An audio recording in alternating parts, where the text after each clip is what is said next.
വീഡിയോയില് ഫോട്ടോസ് എല്ലാം കാണിച്ചില്ല, അതിൽ ഡേറ്റ് ക്ലിയർ ആയിട്ടില്ല. അപ്പം കുറെ ഫോട്ടോ കാണിച്ചു പോയി എന്നല്ലാതെ അതിൽ ഡേറ്റ്. ബഹുമാനപ്പെട്ട മുഖ്യമന്ത്രി വി.ഡി. സതീശൻ സാറിനും ആഭ്യന്തരമന്ത്രി രമേശ് ചെന്നിത്തല സാറിനും ഓക്കെ, ഇവർക്കൊക്കെ ഇതല്ലേ പണി. ഞാനൊരു കാര്യം പറയട്ടെ, ഒരുപാട് ആൾക്കാരിരുന്ന് വീഡിയോക്കകത്തിരുന്ന് പറയുകയൊക്കെ ചെയ്യുന്നുണ്ട്.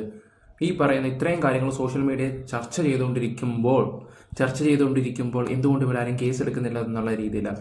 അവരുടെ കണ്ണി കണ്ടാലല്ലേ അവർ കേസ് എടുക്കൂ. പിന്നെ ഇങ്ങനെയുള്ള കാര്യങ്ങൾ സോഷ്യൽ മീഡിയയിൽ ചർച്ച ചെയ്യുന്നില്ല. പല പല കാര്യങ്ങൾ പല രീതിയിലും വരുന്നതാണ്.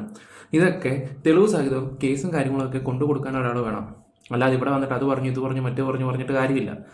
തെളിവും കാര്യങ്ങളൊക്കെ ഇന്ന ആൾക്കാരുടെ അടുത്ത് കൊണ്ടുപോകാൻ ഇത് കാണിക്കാകും. ഒരുപാട് ആൾക്കാർ ഈ പറയുന്ന നിയാസനെ MDMA ആണ്, അതിന് വേണ്ടി ഞാൻ ഏത് അറ്റം വരെ പോകുമെന്ന് പറയുന്നവരെ എന്തുകൊണ്ട് കേസ് കൊടുക്കുന്നില്ല? തെളിവും സഹിതമായിട്ട് നിങ്ങൾ പോയി കൊണ്ട് കേസ് കൊടു. പിന്നെ ചില ആൾക്കാരൊക്കെ പറയുന്നത് നിൽക്കുമ്പോൾ കോമഡിയാണ്. ഇത് സോഷ്യൽ മീഡിയയിലെ ഏറ്റവും മോശമായിട്ടുള്ള ഒരു കോണ്ടന്റ് ആണ്, ഇത് ചർച്ച പോലും ചെയ്യാൻ പാടില്ല എന്ന് പറയുന്ന വ്യക്തികളൊക്കെ ഉണ്ട്.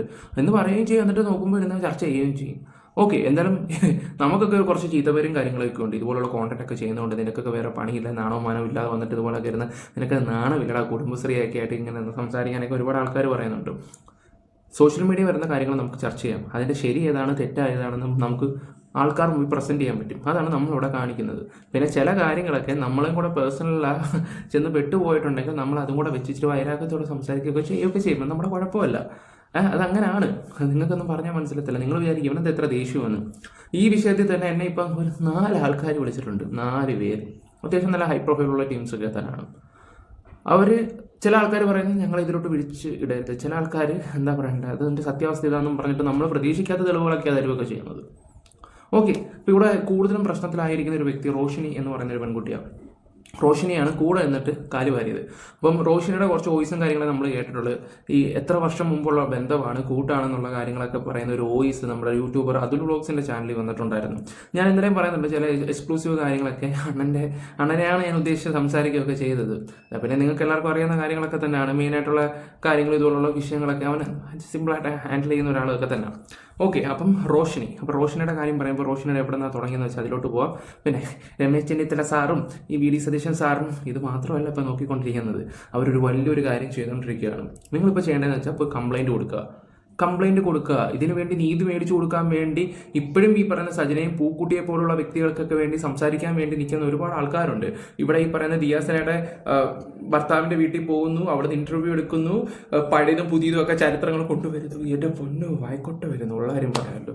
എന്നാൽ നമുക്ക് ഇത് നമുക്ക് വെക്കാം. നശിപ്പിക്കാൻ വേണ്ടി പോയ ഒരു ദുബായിൽ വെച്ചുണ്ട്. ഞാൻ ആ വീഡിയോ പ്രത്യേകം ദുബായിൽ തന്നെ ആ സാധനം പറഞ്ഞിട്ടുണ്ട്. അത് കണ്ടിട്ട് ട്രിഗർ ചെയ്തിട്ട് അടുത്തൊരു വോയിസ് റെക്കോർഡ് വന്നിട്ടുണ്ട്. റോഷിനി എന്ന് പറഞ്ഞിട്ട് ദുബായിലെ ഏറ്റവും നമ്പർ 1, എനിക്കത് പറയാൻ താല്പര്യമില്ല, അങ്ങനത്തെ ഒരു നിങ്ങൾ ഇപ്പൊ അവിടെ വോയിസ് മാത്രമേ കേട്ടിട്ടുള്ളൂ. ഇനി അവരുടെ ഫോട്ടോകൾ ഞാൻ നിങ്ങൾക്ക് കാണിച്ചു തരാം. അതും കൂടി ഞാൻ ഇതിനകത്ത് എഡിറ്റ് ചെയ്തിട്ടാം, കാരണം ഫോട്ടോ എന്റെ കയ്യിൽ കാണിച്ചു തരാം. ഞാനത് സണ്ണി ലിയോൺ വേണ്ട, ഞാൻ ആ ഡയലോഗ് ഇവിടെ അടിക്കുന്നില്ല. ചിലപ്പോൾ ആൾക്കാർ വേറെ സെൻസിലെടുത്ത് പോകും. എന്തായാലും ചേച്ചിയുടെ ആ ഒരു മനസ്സേ എന്തായാലും നാറി.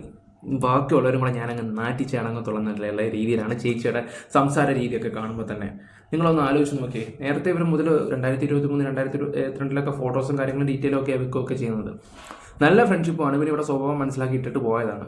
പിന്നെയും ഒരു പ്രശ്നം വന്നപ്പോൾ അവരെ ചേർത്ത് പിടിക്കാൻ നോക്കി. അതാണ് റോഷിനി ചെയ്തിട്ടുള്ളത്. ഓക്കെ, ഇനി റോഷിനിക്കെതിരെ എന്തെങ്കിലും ഉണ്ടെങ്കിൽ സജന കൊണ്ടുവരട്ടെ. എന്തായാലും സോഷ്യൽ മീഡിയ വരുന്നതല്ലേ, നമ്മൾ ഇതിനെക്കുറിച്ച് ചർച്ച ചെയ്യും. ഇതിൽ ചർച്ച ചെയ്യാൻ വേണ്ടി എന്താ പറയണ്ടേ, നമുക്ക് അത്യാവശ്യം നമ്മുടെ വീഡിയോസ് കാണുന്ന ഒരുപാട് ആൾക്കാരുണ്ട്. വേണ്ടവർക്ക് കാണാം, അല്ലാത്തവർക്ക് പോവാം. ഇത് ഇഷ്ടമല്ലാത്തവർക്ക് പോവാം. നിൽക്കുന്നവർക്ക് മാത്രം ഇവിടെ നിൽക്കാം. ഞാൻ അത്രയൊക്കെ പറയുന്നുള്ളൂ. എന്തായാലും റോഷിനി പറയുന്നതിൻ്റെ കുറച്ച് കാര്യങ്ങൾ ഞാൻ നിങ്ങൾക്ക് തെളിവ് സഹിതം ഇവിടെ വെച്ച് തരാം. അത് മനസ്സിലാക്കുക. പിന്നെ ചേച്ചിയുടെ രാവിലത്തെ വീഡിയോ വേണ്ടേ, റോഷിനിലോട്ട് പോകുന്നതിന് മുമ്പ് നിങ്ങൾ തന്നെ ഈ ഒരു വീഡിയോ നിങ്ങൾ കണ്ടല്ലോ, ഈ ഒരു വീഡിയോ അതുപോലെ തന്നെ എടുത്ത് താത്തയെടുത്ത് അപ്ലോഡ് ചെയ്തിട്ടുണ്ട്. കാരണം മോക്ക് നീതി മേടിച്ചു കൊടുക്കാൻ വേണ്ടി നിൽക്കുകയാണേ. എന്തായാലും പൂക്കുട്ടിയുടെ കാര്യങ്ങൾ ഇവിടെ ആരും ഇപ്പോൾ ചർച്ച ചെയ്യുന്നില്ല. അത് മാറ്റാൻ വേണ്ടിയുള്ള രീതിയിലാണ്. ഒരു കാര്യം ഞാൻ ചോദിച്ചോട്ടെ, ഈ പറയുന്ന ദിയാസനയുടെയൊക്കെ അമ്മയുടെയും അമ്മായിമ്മയുടെയൊക്കെ വീട്ടിൽ പോകുന്ന നിങ്ങളോടൊക്കെ എനിക്ക് ഒന്നേ പറയാനുള്ളൂ, നിങ്ങൾ ആദ്യം പോയി എടുക്കേണ്ട ഈ പറയുന്ന പൂക്കുട്ടിയുടെ വൈഫിൻ്റെ പോയി എടുക്കാൻ നോക്ക്. ഒരു വൈഫ് അവിടെ ക്യാൻസർ പേഷ്യൻ്റായിട്ട് കിടക്കുന്ന ആ ഒരു വ്യക്തിയുടെ അടുത്ത് പോകണം. അവരെന്തൊക്കെ പീഡനങ്ങൾ അനുഭവിച്ചിട്ടുണ്ട് എന്ന് നീയൊക്കെ പോയി അവിടെ പോയി ചോദിക്കണം. ആദ്യം ദിയാസനയുടെ കോപ്പ് കാണിക്കാൻ വേണ്ടി നടക്കുന്നു. ഉള്ള കാര്യം തുറന്നു പറയില്ല. നീയൊക്കെ അവിടെ പോയി അവരുടെ ഇൻ്റർവ്യൂ എടുക്ക്. ആ സ്ത്രീ നരയിക്കുവാണോ അതോ നല്ല രീതിയിൽ ജീവിക്കുവാണോ ഒന്നും കൂടെ ഒന്ന് പോയി ചോദിച്ചു നോക്കണം. ആദ്യം ചെയ്യേണ്ട അതാ. പറഞ്ഞു മനസ്സിലായോ? ഈ ഇതിഹാസനെയും ഇവരെയൊക്കെ കൊണ്ടുണ്ടാക്കിയിട്ട് എന്ത് കിട്ടാനാ? ഇതിഹാസനയുടെ ഇത് കൊണ്ടുവന്നിട്ട് നമ്മുടെ വിഷയം ഇതൊന്നും അല്ല. ഈ സജന കാണിച്ച മണ്ടത്തരമാണ്. അത്രേ ഞാൻ പറയുന്നുള്ളൂ. നമുക്ക് അതിലോട്ട് വരുന്ന മുമ്പ് റോഷനയുടെ കേൾക്കാം. പിന്നെ അതുപോലെ തന്നെ എല്ലാവരും ഒന്ന് ലൈക്ക് അടിക്കുക, പരമാവധി ഒന്ന് ഷെയർ ചെയ്യുക. പിന്നെ ചില ആൾക്കാർ വന്ന് കമൻറ്റ് ഇട്ടിട്ടുണ്ടായിരുന്നു, ഇവന് നാണമില്ല ലൈക്കും. അപ്പം എനിക്ക് ഇഷ്ടത്തിനാണ് ഞാൻ വീഡിയോ ചെയ്യുന്നത്. പരമാവധി ആൾക്കാരുടെ അടുത്ത് കാര്യങ്ങൾ പ്രസൻറ്റ് ചെയ്യാൻ ശ്രമിക്കുന്നുണ്ട്. ഞാൻ ആ പാടെ ആവശ്യപ്പെടുന്ന കുറച്ച് സബും കുറച്ച് ലൈക്കും കുറച്ച് കമൻറ്റുകളും അതെങ്കിലും എനിക്ക് അവകാശപ്പെട്ടുകൂടെ. എൻ്റെ ചാനലിൽ എൻ്റെ വീഡിയോ എൻ്റെ ഇഷ്ടം പറഞ്ഞ് മനസ്സിലാവും. ഞാനത് തുറന്ന് പറയുകയും ചെയ്യും. അത്രയേ ഉള്ളൂ. താല്പര്യമുള്ളവർ ലൈക്ക് അടിക്കുമ്പോൾ ഹൈപ്പും കൂടെ അടിക്കുക, പരമാവധി ഷെയർ ചെയ്യുക, സബ് ചെയ്യാത്തൊരു സബ് ചെയ്യുക, ഫേസ്ബുക്കിൽ കാണുന്നവരത് ഫോളോയും കൂടെ ചെയ്യുക. അത് ഞാൻ പറയുക തന്നെ ചെയ്യും. കാരണം എന്നെ ബൂസ്റ്റ് ചെയ്യാൻ എനിക്ക് മാത്രമേ പറ്റൂ, നിങ്ങളെ കൊണ്ട് ആർക്കും ഒന്നും പറ്റൂല. പറഞ്ഞാൽ മനസ്സിലായോ? അതും കൂടെ ചിന്തിക്കുക. ഫോട്ടോസ് എല്ലാം കാണിച്ചില്ല, ഡേറ്റ് ക്ലിയർ ആയിട്ടില്ല. അപ്പം കുറെ ഫോട്ടോ കാണിച്ചു പോയി എന്നല്ലാതെ അതിൽ ഡേറ്റ് വന്നാൽ മാത്രമേ അവിടെ എനിക്ക് എന്റെ ഒരു ജെനുവിനിറ്റി ഉണ്ടാവുള്ളൂ. അപ്പൊ അതിന് വേണ്ടിയിട്ടാണ്. അപ്പം ഫസ്റ്റ് ടൈം സജന അബുദാബിയിൽ വന്നതിന് ശേഷം ദുബായിൽ എത്തിയപ്പോൾ ഒരു പ്രോഗ്രാം കിട്ടി. ആ പ്രോഗ്രാമിന്റെ ഡേറ്റ് ആണ് 2023 ഓഗസ്റ്റ് 14 എടുത്ത ഈ ഫോട്ടോ. ആ പ്രോഗ്രാമിൽ വെച്ച് എടുത്തത്. അതിനുശേഷം നാട്ടിൽ വരുന്നു, ബോംബെയിൽ പോകുന്നു, പർച്ചേസ് ചെയ്യുന്നു.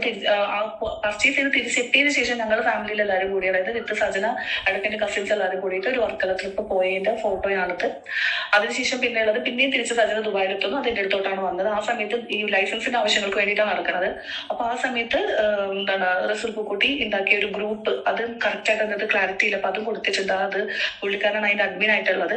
ആ സമയത്ത് തന്നെ ട്രേഡ് ലൈസൻസ് എടുക്കുന്നുണ്ട്. അപ്പൊ ആ ട്രേഡ് ലൈസൻസിന്റെ പേര് സാരോസ് ട്രേഡിംഗ് LLC എന്നാണ്. അപ്പൊ സജന റോഷ്നി എന്നുള്ളതിന്റെ റോസും കൂടി എടുത്തിട്ട് സാരോസ് ട്രേഡിംഗ് LLC എന്നാണ് നമ്മുടെ കമ്പനിയുടെ പേര് ഉണ്ടായിട്ടുണ്ടായിരുന്നത്. അപ്പൊ അത് ആ പേര് തന്നെയാണ് ട്രേഡ് ലൈസൻസ് എടുത്തിട്ടുള്ളത്. ഇതിന് എനിക്ക് തോന്നുന്നു ഓൾമോസ്റ്റ് ഒരു 15,000 ദിർഹംസോളം ആയിട്ടുണ്ട്. ആ സമയത്ത് LLC ലൈസൻസിന് അത്രയും എമൗണ്ട് ആണ് ദുബായിൽ നമ്മൾ കൊടുക്കേണ്ടത്. അപ്പൊ അതും എല്ലാം എടുത്തതിന് ശേഷമാണ് സജന പെട്ടെന്ന് ഇതിന് പിൻവലിഞ്ഞു പോണത്. അപ്പൊ ഇതെല്ലാ ഭാരം കൂടി എന്റെ തലയിലോട്ടായി. കാരണം സജന അങ്ങനെ വലിച്ചെറിട്ട് പോയ പോലെ പോയി. ഞാൻ സജനക്ക് പൈസ തിരിച്ചിട്ട് കൊടുക്കുകയും ചെയ്തു. മൊത്തത്തിൽ ഞാൻ ഒരുപാട് കടക്കാരിയായി എന്നുള്ളതാണ് സത്യം. എന്റെ അവസ്ഥ വളരെ വേസ്റ്റ് ആയി. എന്റെ ഫ്രണ്ട്സിനൊക്കെ അറിയാം, അവരുടെ അടുത്തൊക്കെ കാശൊക്കെ എനിക്ക് വാങ്ങിക്കേണ്ട അവസ്ഥ വന്നു, എനിക്ക് തിരിച്ചു കൊടുക്കാൻ പറ്റാത്ത അവസ്ഥ വന്നു, വല്ലാത്ത ബ്ലോക്ക് ആയി പോയി. കാരണം ബിസിനസ് ചെയ്ത് പൊട്ടിപ്പോണ ഒരു അവസ്ഥ എന്ന് വെച്ചാൽ ഷോപ്പ് എടുത്തിട്ടില്ല. അതിന് പലരും ഫ്ലാറ്റ് എടുക്കുന്നു, ഫ്ലാറ്റിൽ സാധനങ്ങൾ കൊണ്ടുവന്ന് നടക്കുന്നു, ഷോപ്പ് അന്വേഷിച്ച് നടക്കുന്നു, അതിന് കീ മണി അത് ഇത് ഒത്തിരി പൈസയാവുന്ന പറയുന്നുണ്ട്. ഞാൻ ആകെ മൊത്തം ബ്ലോക്ക് ആയിട്ടുള്ള അവസ്ഥ. എനിക്ക് അതിന് റിക്കവർ ആവുന്നില്ല. ഞാൻ സ്റ്റിൽ എനിക്ക് ആ ഒരു സിറ്റുവേഷനിലൂടെ ഞാൻ കടന്നു പോവുകയാണ്. അല്ലെങ്കിൽ ഈ ഫോട്ടോഷൂട്ടും നല്ല സ്റ്റൈലായിട്ടൊക്കെ നടക്കുന്ന പെണ്ണുങ്ങൾ കൂടുതലും ദാരിദ്ര്യം പിടിച്ചവരാകും. ആ കൂട്ടത്തിൽ റോഷനിയും കൂടെ പെടുകയൊക്കെ ചെയ്യുന്നതെന്ന് ഓർക്കുമ്പോൾ എന്തൊരു സങ്കടമാണ്. ഈ കൂട്ടത്തെ ഞാനൊന്ന് പറഞ്ഞതേ ഉള്ളൂ കേട്ടോ, കുത്തിയതൊന്നും അല്ല, സോറി. അതിനുശേഷം അത് ഇത്രയും ദ്രോഹം എന്റെ അടുത്ത് ചെയ്തതിന് ശേഷമാണ് സജന പിന്നെ എന്നെ വിളിക്കുന്നത്. അപ്പൊ വിളിച്ചപ്പോഴും എനിക്ക് എന്റെ ഒരു കൂട്ടുകാരത്തെ വിളിക്കുമ്പോൾ അത്ര വഴക്കിട്ടാലും ഞാനത് അവളുള്ള ഒരു ആവശ്യത്തിന് വിളിക്കണല്ലേ. ഷാലു ഇറക്കി വിട്ടുവിടാ, ഞാൻ എന്ത് ചെയ്യണേ, കൊച്ചുകളായിട്ട് ക്രിസ്മസിന് ഞാൻ പുറത്ത്, എനിക്ക് എന്ത് ചെയ്യണമെന്ന് അറിയില്ല. അപ്പൊ ഞാൻ ഷാലു ഇറക്കി വിട്ടെന്ന് ഷാലു ഷാലു ഞാൻ വേണ്ട, ഞാൻ അതൊക്കെ വിട്ട്, ആ കേസ് കേട്ടാ ഞാൻ എടുത്ത് കളഞ്ഞ് അത് ഞാനൊരു പെട്ടിയിൽ സൂക്ഷിച്ച ഒരു ഫയലിനകത്ത് ഇങ്ങനെ വെച്ചിരിപ്പുണ്ട്. അടുത്ത് ചിലപ്പം കൂടുതൽ ഇതിലായ ചിലപ്പോൾ ഷാലു ഫയൽ ചിലപ്പോൾ ഓപ്പൺ ആക്കേണ്ടി വരും. അല്ല, ഞാൻ ആ കോണ്ടന്റ് എടുക്കുന്നില്ല. കാരണം നമ്മുടെ ലക്ഷ്യം പൂക്കുട്ടിയും സജനയായതുകൊണ്ട് മാത്രമാണ്. അല്ലെങ്കിൽ ഞാൻ അതൊക്കെ എടുത്തുകൊണ്ടങ്ങ് വന്നേനെ. അതുകൊണ്ട് പൂക്കുട്ടിയുടെയും സജനയുടെയും മാത്രമേ നമ്മൾ ചർച്ച ചെയ്യാവുള്ളൂ. ഓക്കെ. പിന്നെ അതുപോലെ ചില പാവങ്ങളെയൊക്കെ പിടിച്ച് ഇതുപോലുള്ള ആൾക്കാരെയൊക്കെ പിടിച്ചിടുമ്പോൾ നമ്മൾ അവരെയും കൂടെ ക്ലീൻ ആക്കാൻ ശ്രമിക്കുക. കാരണം അവരുടെ സത്യാവസ്ഥ കൊണ്ടുവരണം. കാരണം നമ്മുടെ ചാനലിൽ ഇതൊക്കെ പറയാൻ പറ്റത്തുള്ളൂ. ചില ആൾക്കാരൊക്കെ ഇപ്പോഴും ദിയയുടെയും അവിടെയൊക്കെ വീട്ടിൽ കിടക്കുക. കാരണം ഇതെങ്ങനെയെങ്കിലും പൂക്കുട്ടിയുടെ പേര് മാറ്റിയെടുത്തേ പറ്റും. സജനയുടെയും പൂക്കുട്ടിയെ വിളിപ്പിക്കാൻ വേണ്ടി പല ആൾക്കാരും നടക്കുന്നുണ്ട്. ഓക്കെ, നമ്മൾ വെറുതെ ലാഗ് അടിപ്പിക്കുന്നില്ല. ഊബർ വിളിച്ച് വേഗം വീട്ടിൽ പോക്കും, വീട്ടിലുള്ള ഭക്ഷണം നിങ്ങൾക്ക് എല്ലാവരും കൂടി കഴിക്കിട്ടത്. അപ്പൊ അതിന്റെ പ്രൂഫ് ഞാൻ വെച്ചേ പറ്റൂ. കാരണം ഡിസംബർ 25 എന്ന് പറഞ്ഞപ്പോൾ സജന എനിക്ക് വീഡിയോ കോൾ ചെയ്യുന്നുണ്ട് ഇത് പറയാൻ വേണ്ടിയിട്ട്. അതിനുശേഷം സജന മക്കളുമായിട്ട് വീട്ടിൽ ചെന്ന് സന്തോഷമായിട്ട് നിൽക്കുന്ന ഫോട്ടോയാണ് അതിൻ്റെ അകത്ത് കാണുന്നത്. നിങ്ങൾ അതിൻ്റെ അകത്ത് ഡേറ്റ് നോക്കി കറക്റ്റ് ആയിട്ട് മനസ്സിലാവും. പിന്നെ ഏറ്റവും ലാസ്റ്റ് പിന്നെ അതിപ്പോ വെച്ചാൽ സജന കഴിഞ്ഞല്ലോ. സജന അതിന് പോയി, പിന്നെ സജന ചെയ്തില്ല, തിരക്കായി, പിന്നെ ഞാനും വിളിക്കുന്നില്ല, സജന വിളിക്കുന്നില്ല. പിന്നെ എന്റെ വീട്ടിലൊരു ഇൻസിഡന്റ് നടന്നപ്പോൾ സജന എനിക്ക് അയച്ചൊരു മെസ്സേജ്, വീട്ടിലോട്ട് അയച്ചൊരു മെസ്സേജ് ആണ് ലാസ്റ്റ് നിങ്ങൾ കേട്ട ഓഡിയോ കോൾ. എനിക്ക് അങ്ങോട്ട് വരാൻ വേണ്ടി ഞാൻ ഷോക്കായി പോയത് കണ്ടപ്പോ. ഞാൻ അമ്മനെ വിളിച്ചു, ചേച്ചിയെ വിളിച്ചു, എന്നിട്ടൊന്നും എടുക്കുന്നില്ല. നമ്മളെ ഗുഡ് മോർണിംഗ് ഡാ, ഞാനേടി അന്ന് വരാൻ വേണ്ടിയിട്ടാണ് വിളിച്ചത്. പക്ഷെ റോഷു എടുത്തിട്ടില്ല, ചേച്ചി വിളിച്ചിട്ടെടുത്തില്ല. എനിക്ക് ഭയങ്കര എനിക്ക് ലൈഫിൽ എനിക്ക് ഒത്തത് ഈ ഫോട്ടോ കാണുമ്പോൾ എനിക്ക് വല്ലാണ്ട് എനിക്ക് ഹൃദയം മുത്തുക. എന്നെ കെട്ടിപ്പിടിച്ച് ഉമ്മ വന്ന് വിട്ട് അമ്മയാ പാവം. എന്റെ ഹൃദയം മുത്തും എന്റെ മക്കൾ സത്യമായിട്ട് എന്റെ പൊന്നുമോനാണ് ആക്കിയിട്ട്, എന്റെ മോളാണ് ആക്കിയിട്ട്. ഒരിക്കലും ഞാൻ ഇതാക്കി പറയുമല്ലോ, എനിക്കൊരു അല്ലെങ്കിൽ നമ്മളൊരു സിംബലിക്കേണ്ടി ആണെങ്കിൽ അങ്ങനെയൊന്നുമില്ല. എന്റെ ഹൃദയം തട്ടി ഞാൻ പറയാം. കാരണം അമ്മച്ചി എന്നാ മമ്മി അതേപോലെ എന്നെ നോക്കിയത്, മോളെ എനിക്ക് അതൊക്കെ ഇങ്ങനെ എനിക്ക് സഹിക്കാൻ പറ്റുന്നില്ല. എനിക്ക് വരാൻ പറ്റാത്തൊരു വിഷമം ഉണ്ടായിരുന്നു. വളരെ സത്യം. വിഷമിക്കാനാണ് ആവപ്പോട്ട്. എന്താ പറയാന്ന് എനിക്ക് എന്ത് പറയണം നിങ്ങളുടെ അടുത്തൊന്നും എനിക്കറിയത്തില്ല. റോഷ് പോയോടാ, അവളെങ്ങനെയാ ചേച്ചിയും പപ്പായും ഒക്കെ എനിക്കറിയ. പപ്പ ഇങ്ങനെ താങ്ങുന്നുള്ളതാണ് അമ്മച്ചിയുടെ കാര്യത്തില്. വിഷമിക്കണ്ടാണ്. ഞാൻ വിളിച്ചിട്ട് നിങ്ങൾക്ക് തരും, പക്ഷെ ആ സിറ്റുവേഷനിൽ എന്ത് എടുക്കാനും പറ്റൂലല്ലോ. അയ്യോ, ഓക്കെ പിന്നെ ഓഡിയോ മെസ്സേജ്.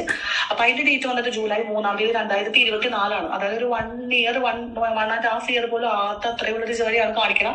കറന്റ് ഈ ഒരു ലാസ്റ്റ് കുറച്ച് നാളെ ഒരു 1.5 വർഷമായിട്ട് സജനന്റെ യാതൊരു തരത്തിലുള്ള ബന്ധവും എനിക്കില്ല. ഞാൻ പറഞ്ഞ സ്റ്റേറ്റ്മെന്റ് എല്ലാം സജനനെ പരിചയപ്പെട്ട സമയത്തുള്ള സ്റ്റേറ്റ്മെന്റ് ആണ്. ഞാൻ ക്ലിയർ ചെയ്യാണ്, ഡേറ്റ് ക്ലാരിഫൈ ചെയ്തതാണ്. അപ്പൊ ഇതൊന്ന് ചെക്ക് ചെയ്യാൻ വേണ്ടി മാത്രമാണ്. അതൊന്ന് ക്ലിയർ ആയിട്ടുണ്ടായിരുന്നില്ല, അതുകൊണ്ട് മാത്രമാണ് ഇതിപ്പോ ഞാൻ കാണിക്കുന്നത്.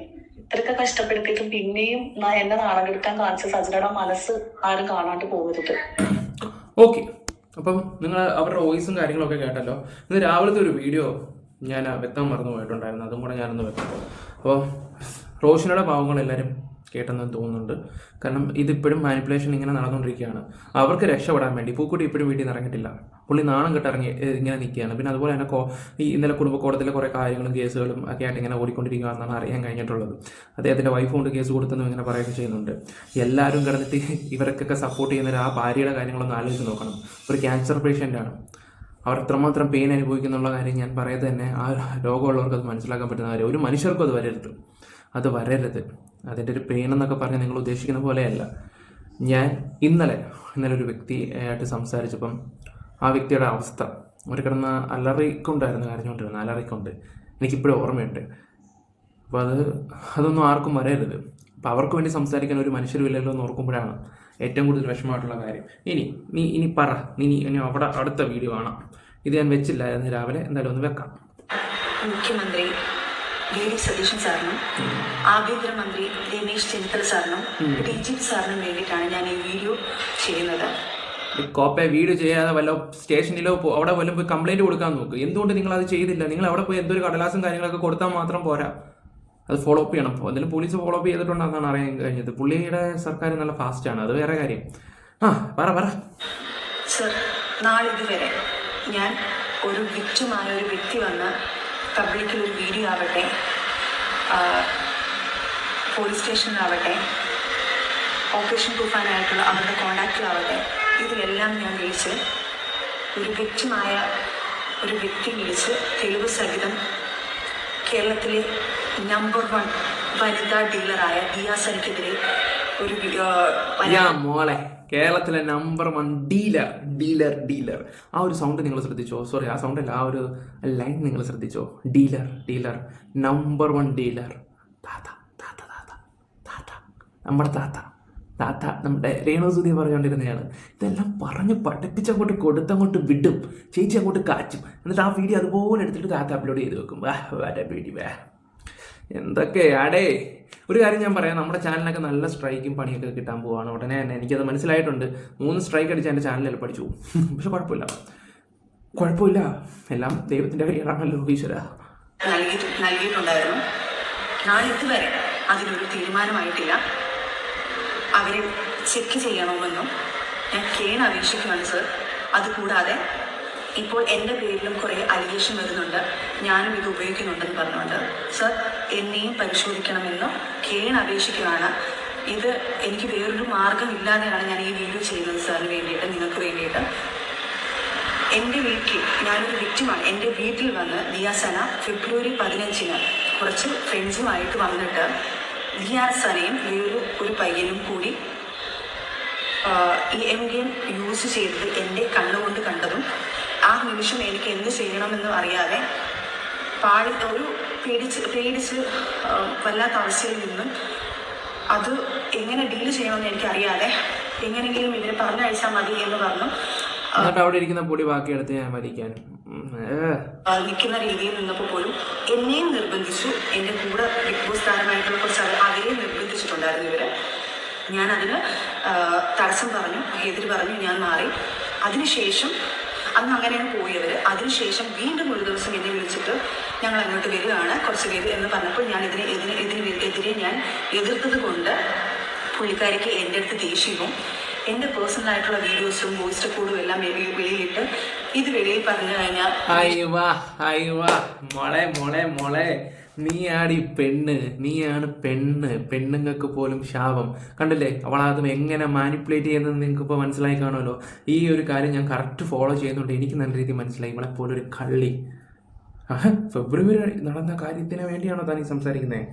നിങ്ങളും ഈ പറയുന്ന, ഞാൻ ഇന്നലെ ഒരു ഫോട്ടോ നിങ്ങൾക്ക് വെച്ച് തന്നല്ലോ, ഇവിടെ തൂങ്ങാൻ പോകുന്ന എൻ്റെ ഫോട്ടോയൊക്കെ അയച്ചു കൊടുത്തിട്ട് ദിയാസിനെ ഓടി ചെല്ലുമായിരുന്നു ഇവിടെ വീട്ടിലാണ്. എല്ലാ കാര്യത്തിനും ഈ അടുത്ത സമയം വരെ എല്ലാ കാര്യത്തിനും കൂടെ നിന്നൊരു വ്യക്തിയാണ്. ഫിറോസിന്റെ കുഞ്ഞിനെ, ഇവിടെ ആദ്യ ഭർത്താവിൽ നിന്നുണ്ടായ ഒരു പെൺകുട്ടിയുണ്ട്. ആ പെൺകുട്ടിയെ ഫിറോസ് പീഡിപ്പിക്കാൻ ശ്രമിച്ചു എന്നുള്ള രീതിയിൽ ഇവൾ കൊണ്ടുവന്നു എത്തും എന്നറിഞ്ഞപ്പോഴാണ് ഈ പറയുന്ന ദിയാസിനെ ഇവിടെ തന്തയ്ക്ക് വിളിച്ചത്, ഇവിടെ കൂടെ നിൽക്കാത്തത്. ആരാണ് ദിയാസനയുടെ പേര് വന്നിട്ട് പറഞ്ഞത്? ദിയാസന ഒന്നിനും വരത്തില്ലെന്ന് പറഞ്ഞാണ് ഇവളാണ് പേരെടുത്ത് പറഞ്ഞത്. അപ്പോഴാണ് അവർ രംഗത്ത് വന്നത്. നാണോ മാനോ ഉണ്ടോ? എന്തായാലും 40 ലക്ഷം രൂപ അഡ്വാൻസ് കിട്ടിയില്ലേ, അതിൻ്റെ പണി എടുക്കുന്നത് അദ്ദേഹത്തിനെ വെളുപ്പിക്കാൻ വേണ്ടിയാണ് നടക്കുന്നത്. മനസ്സാക്ഷി ഉണ്ടോ? നിങ്ങളുടെയൊക്കെ മക്കൾ എങ്ങനെ ഇറങ്ങി നടക്കും സമൂഹത്തിൽ? ഒരു നാണോ മാനോ ഉളുപ്പും ഇല്ലാതെ വന്നിട്ട് ഇങ്ങനെ സംസാരിക്കുന്നത്.